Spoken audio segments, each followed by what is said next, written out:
Hi everyone, welcome back to the channel. In this tutorial, I will show you how to get the universal ingredient in Heartopia. First, the universal ingredient is a special cooking item that can replace missing materials in a recipe. So if you want to cooking something but one ingredient runs out, you can simply use this item instead. It's super useful. But first, this item will only unlock after your cooking hobby reaches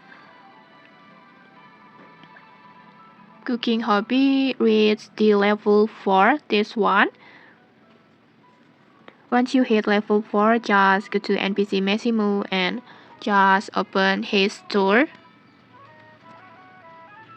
cooking store, and then just buy the universal ingredient, this one.